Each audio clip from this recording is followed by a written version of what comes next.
सभी मसीह भाई बहनों को प्यार भरी जय मसीह की। परमेश्वर की पाक और पवित्र हजूरी में आप सभी का स्वागत करते हैं। और हमारे पिता परमेश्वर ने हमें जो आज का दिन, आज का समय, चलती सांसें दी हैं, अपने पाक पवित्र वचन से हमें ब्लेस किया है, उसके लिए प्रार्थना करते हैं। Hallelujah, hallelujah, hallelujah, hallelujah, hallelujah, hallelujah. धन्यवाद, धन्यवाद, धन्यवाद, धन्यवाद, धन्यवाद, धन्यवाद। पिता, पुत्र, पवित्र आत्मा सेना के यहोवा खुदा जी, आपका शुक्र धन्यवाद करते हैं। महान परमेश्वर, आप जलाली, कृपालु और दयालु खुदा है। पिता परमेश्वर जी, आप सर्वशक्तिमान, धरती आकाश के मालिक है। आपके जैसा कोई महान है ही नहीं। पिता परमेश्वर, आपने अपनी सारी रात हमें संभाला, सुबह का मीठा प्यारा दिन दिया, चलती सांसों से हमें ब्लेस्ड किया, हमें किसी भी प्रकार की कोई हमें कमी नहीं होने दी, भरपूर करके हमारे घर परिवारों में हमें बनाए रखा। आपका शुक्र धन्यवाद करते हैं महान परमेश्वर। अब समय आपके वचन का है, जिसे हम सुनने और पढ़ने के लिए जा रहे हैं। खुदावंद जी, आपके वचन जो हमारे राहों की ज्योति, हमारे जीने का, शुद्ध रहने का आधार है। पिता परमेश्वर, आपके वचन हमें बड़ी मुसीबतों से बचाते हैं खुदावंद जी, और इन वचनों को अपनी ज़िंदगियों में हम लेकर पिता परमेश्वर जी बड़ी से बड़ी मुश्किलों का सामना कर पाते हैं। ये वचन हमारी ज़िंदगियों में बने रहें और 1000 गुना फलों को लेकर आएँ खुदावंद जी। कोई भी शैतानी शक्ति इस वचन को हमसे चुरा ना सके पिता परमेश्वर जी, और ये वचन हमारी ज़िंदगियों में बढ़ते चले जाएँ पिता परमेश्वर जी। इनके सहारे हम नया जीवन, नया बल पाएँ पिता परमेश्वर जी। प्रार्थना जिंदे यीशु मसीह के नाम में मांगते हैं, आमीन, आमीन और आमीन। हालेलुया। आज मैं आपके लिए लेकर आई हूँ लूका 4 की 20 से 25 नंबर आयत तक, जिसका टॉपिक है, कल मैंने आपको बताया था कि नासरत में यीशु का अनादर। हालेलुया। इसी पर अब कल मैंने बताया था कि परमेश्वर ने क्या किया था, प्रचार, और उन्होंने क्या सुसमाचार सुनाया, और वो सुसमाचार क्या था, सच था कि तुम क्या करोगे, मैं अभिषेक करने के लिए आया हूँ, या मैं अंधों को आंखें देने के लिए आया हूँ, मैं कोढ़ियों को शुद्ध करने के लिए आया हूँ, या मैं प्रभु का मार्ग को सीधा करने के लिए आया हूँ। जो क्या था, एक सत्य सुसमाचार था, जो बिल्कुल सच्चाई थी, इसमें कोई शक नहीं था, कोई कुछ भी नहीं था। खुदावंद ने कल जो प्रचार किया था वो यही प्रचार किया था, जो मैंने बताया था आपको कि जो सही था, जो हर एक मानने लायक था। पर आगे उसके आज क्या होता है जानते हैं। लिखा है, तब उसने पुस्तक बंद करके सेवक के हाथ में दे दी और बैठ गया, और आराधनालय के सब लोगों की आंखें उस पर लगी थी। तब वह उनसे कहने लगा, आज ही यह लेख तुम्हारे सामने पूरा हुआ है। सब ने उसे सराहा और अनुग्रह की बातें उसके मुंह से निकलती थी। उसने अचंभित हुए और कहने लगे, क्या यह यूसुफ का पुत्र नहीं। हालेलुया। अब कहने का मतलब क्या कहा था पिता, उसने क्या कहा कि प्रभु का आत्मा मुझ पर है।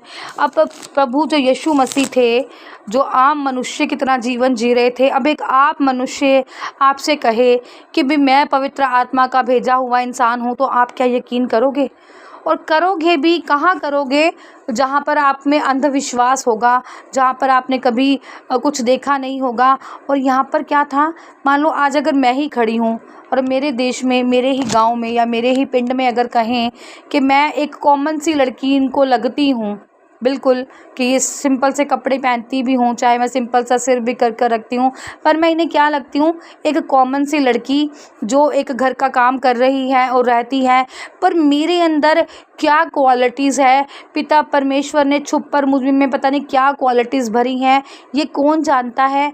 या मैं जानती हूँ या मेरा खुदा जानता है। ऐसे ही परमेश्वर को सब पता था, और परमेश्वर यही तो सुसमाचार फैलाने के लिए आए थे कि विश्वास करो, विश्वास करने वाले के लिए सब कुछ हो सकता है। तो परमेश्वर तो सही बातें बोल रहे थे, पर लोग क्या कर रहे थे, विश्वास नहीं कर रहे थे। तब उन्होंने क्या किया कि पुस्तक को बंद किया और सेवक के हाथ में दे दी। उन्होंने पुस्तक बंद की और जहाँ देनी थी वहाँ दे दी, और जाकर अपनी जगह पर बैठ गए। और सब लोग क्या करने लगे, टकटकी बांधकर उनकी तरफ देखने लगे, क्योंकि उन्होंने क्या कहा था कि जो कुछ भी लिखा है वो आज क्या हो रहा है, पूरा हो रहा है। इसी वक्त क्या होगा, तुम्हारे सामने है। कि तब वह उनसे कहने लगा, आज ही यह लेख तुम्हारे सामने पूरा हुआ है कि जो पवित्र आत्मा से परिपूर्ण भेजा गया है वो कौन हूँ मैं, और मैं क्या कराऊंगा, कंगालों को सुसमाचार सुनाऊंगा।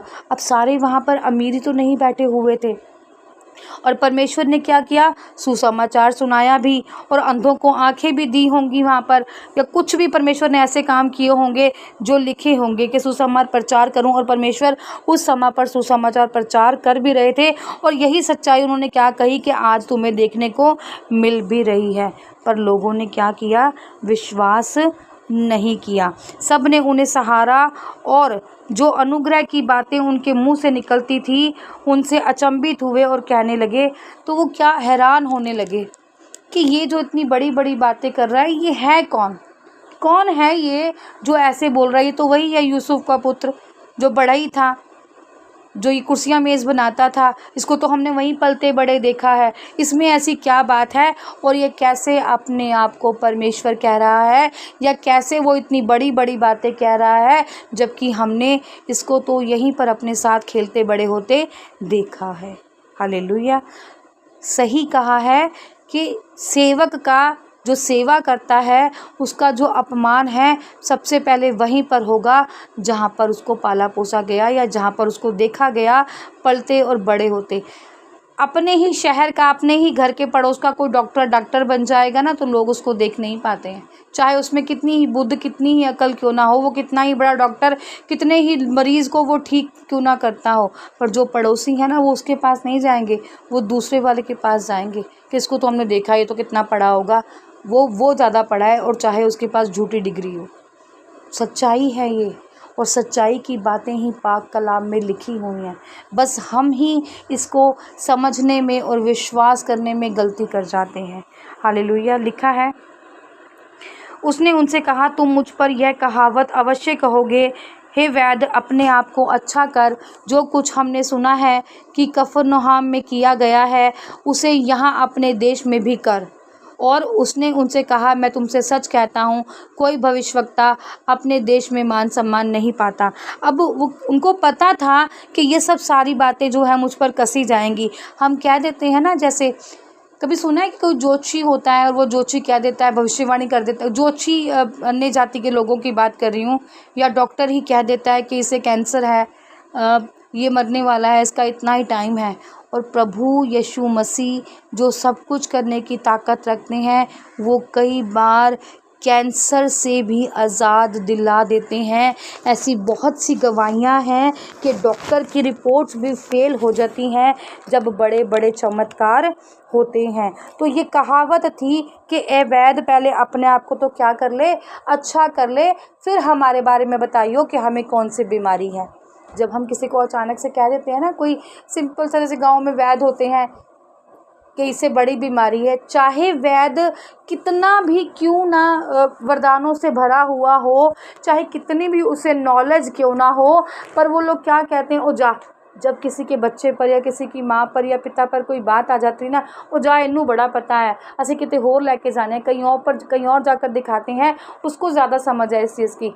और चाहे कहते हैं ना कि बुज़ुर्ग इंसान हो गया है और उसको ज़्यादा समझ है। कई बार हम अपने घर में भी बुज़ुर्ग इंसान होते हैं ना, वो हमें कोई अच्छी बात भी कह देते हैं तो हमें क्या लगती हो जाए तो हमें बोली जाता है। और हम किस पर विश्वास करते हैं, नई टेक्निक पर, नई जनरेशन पर, नई चीज़ों पर। और पुरानी, कहते हैं ना कि एक कहावत भी है कि पुराना 100 दिन और नया 1 दिन, ऐसे कोई कहावत भी है। और ये कहावत लगती भी है पर हम लोग इसको समझ नहीं पाते हैं। और यहाँ पर भी लोगों ने क्या किया कि उन पर क्या किया कि विश्वास नहीं किया यहूदियों ने। और परमेश्वर ने जब कहा कि हाँ, तुम, मुझे पता है कि तुम ये कहावत मुझ पर ही कहोगे कि जा पहले अपने आप को तो ठीक करके आ, कि तू है क्या जो हमें ऐसे प्रचार कर रहा है या हमारे लिए इतनी बड़ी बड़ी बातें कर रहा है। और तुम ये भी कहोगे कि जो कुछ तूने सुना है या कफरनहूम के देश में जो परमेश्वर करके आए थे, वहाँ पर जो सुना है और देखा है, वहाँ पर क्या करे, पहले जा, जो तूने वहाँ किया है और वही चीज़ें यहाँ पर भी क्या कर, पूरी कर या ठीक कर, या हमें जो तू वहाँ पर करके आया है वो भी यहाँ पर अपने देश में आकर कर। तो उसने उनसे कहा, मैं तुमसे सच कहता हूँ कि कोई भविष्यवक्ता अपने देश में मान सम्मान नहीं पा सकता। कि कोई भी जो अपनी वाणी से परिपूर्ण होगा, जिसे पवित्र शास्त्र की पूरी नॉलेज होगी, वो और हमारे ही बीच अपने ही गांव में प्रचार कर रहा होगा, तो उसका कोई भी विश्वास नहीं करेगा। सबसे अपमान उसका वहीं पर होगा, चाहे वो बहुत भर भर के डिग्रियां भी ले आया हो, पर कहा क्या जाता है, इसे तो हमने देखा है, तो हमारे साथ ही पला बड़ा है। और ऐसा है भी, ऐसा होता भी है। हमारे यहाँ पर एक चर्च है, छोटी ही चर्च है, घर पर ही लगाते हैं, पर वो पास्टर अभिषिक्त हैं। नो डाउट कि उन्हें ज्ञान नहीं है, या उन्हें वचनों का पता नहीं है, या वो वर्शिप अच्छी नहीं करते हैं, या किसी का दुख अपने ऊपर लेकर नहीं करते हैं, या उनकी प्रार्थनाओं में शक्ति नहीं है, लोग चंगे नहीं होते हैं। ऐसा कुछ भी नहीं है। वो बहुत, उनकी प्रार्थनाएं करो तो मुर्दे भी जीवित हो जाते हैं। ऐसे अभिषिक्त हैं पास्टर, पर वो अपनी ही कहाँ रहते हैं, अपने ही जैसे कहूँ कुटुंब में रहते हैं, या अपने ही कस्बे में रहते हैं, या अपने ही ज़िले में रहते हैं। तो जो उनके आस पड़ोस वाले हैं वो भी विश्वास नहीं करते, और वो कहीं दूर जाकर करते हैं कि वहाँ जाते हैं, उस दास के पास जाते हैं, उसके पास ज़्यादा मसा है, उसके पास ज़्यादा पता, ये तो वही है जो मेरे साथ खेलता था, ये कहाँ से दास बन गया। और ये सचमुच गवाही है जो पवित्र शास्त्र में लिखा है, ये सचमुच एक गवाही है। आप चाहे अपने घर की आसपास की चर्चों में देख लेना, कहीं आपके घर के नियर अबाउट भी कोई चर्च होगी, और आप भी उस चर्च को छोड़कर कहीं दूर जाते होगे, उस चर्च में नहीं जाते होगे। चाहे आप जाते होगे, पर बाकी और लोग नहीं जाते होंगे, और आपसे भी कहते होंगे कि कहीं और चलते हैं, तो उसके पास क्या करने के लिए जा रहा है, इसे बड़ा पता है। एग्जैक्टली परमेश्वर हमसे बातें करता है, हमारे सवालों के जवाब देता है। कि परमेश्वर का, इसमें समझने की बात यह है कि परमेश्वर का प्रचार कहीं से भी सुनने को मिले, उसे ले लो और विश्वास करो, क्योंकि करने वाला कौन है, खुदा सर्वशक्तिमान परमेश्वर सिर्फ एक ही है, और करने वाला करता धरता वही है। वही मुर्दों को जिलाता है, वही कैंसर के मरीजों को ठीक करता है, उसी के फजल से पथरियाँ और रसोलियाँ बाहर निकलती हैं। बस विश्वास करो, क्योंकि विश्वास करने वालों के लिए सब कुछ मुमकिन है, और सब कुछ हो सकता है। सच्चाई है जो पवित्र शास्त्र कहता है, उसका एक एक शब्द सच्चाई से भरा हुआ है। जो इस बात को समझ गया, समझो वो परमेश्वर को पा गया। भटको नहीं, आपके मन में ही परमेश्वर है, आपके बोलने में ही परमेश्वर है, आपके पढ़ने में परमेश्वर है, आपके उठने बैठने में पवित्र आत्मा के सामर्थ्य है। आप लेकर तो देखो, आप अच्छे अंगीकार कर कर तो देखो, आप मन बना कर तो देखो, आप विश्वास कर कर तो देखो, खुदावंद आपके साथ साथ होंगे। लिख लो, रजिस्टर में नोट कर लो, अपना जीवन खुदा को दो, खुदा अपनी आत्मा आप पर उड़ेल देंगे। हालेलुया। परमेश्वर इस वचन के आधार पर आपको आशीषित करे, प्लस करे। खुदावंद पिता परमेश्वर दया करें। खुदावंद जी, पिता परमेश्वर अपने घुटनों पर आकर सिर को झुकाकर पिता परमेश्वर आपसे प्रार्थना करते हैं मेरे खुदावन, उन दुखियों के लिए पिता परमेश्वर जी, उन बीमारों के लिए जो अस्पतालों में है मेरे खुदावन पिता परमेश्वर जी, और जूझ रहे हैं कैंसर की बीमारी से पिता परमेश्वर जी। सचमुच खुदावन जी, जो भी लोग आप पर राई के दाने के जितना भी विश्वास करते हैं खुदावन जी, और कहते हैं कि मेरा कैंसर लास्ट स्टेज पर भी है, पर मेरा नासरी उनको दूर करने की ताकत और सामर्थ रखता है। खुदावंद आज वो सारे कैंसर की रिपोर्ट्स नॉर्मल हो जाएं यीशु मसीह के नाम में। सब मरीज उठकर खड़े हो जाएं खुदावंद के नाम में। सारा कैंसर खत्म हो जाए, जाता रहे। जो भी अस्पतालों में है ठीक होकर अपने घरों में आए, यीशु मसीह के सुसमाचार में आए, गवाहियाँ दे, प्रभु के नाम को बढ़ाई दे। प्रार्थना यीशु नासरी के जीवित नाम में मांगते हैं। आमीन, आमीन और आमीन। आज की इस प्रार्थना सभा को सुनना आप सभी के लिए आशीष और बरकत का कारण बने। अगर आप भी सिस्टर मनप्रीत के साथ अपने परिवार की समस्याओं से संबंधित किसी भी प्रकार की बात करना या प्रार्थना करवाना चाहते हो, तो इस नंबर 6280896731 पर कॉल करके या व्हाट्सएप पर मैसेज करके अपनी प्रेयर रिक्वेस्ट को लिखवा सकते हैं। प्रेयर लाइन पर कॉल करने का समय सुबह 8 बजे से शाम 8 बजे तक का है। कृपया करके सुबह 8 बजे से पहले और शाम 8 बजे के बाद कॉल ना करें। धन्यवाद। सभी को प्यार भरी जय मसीह की।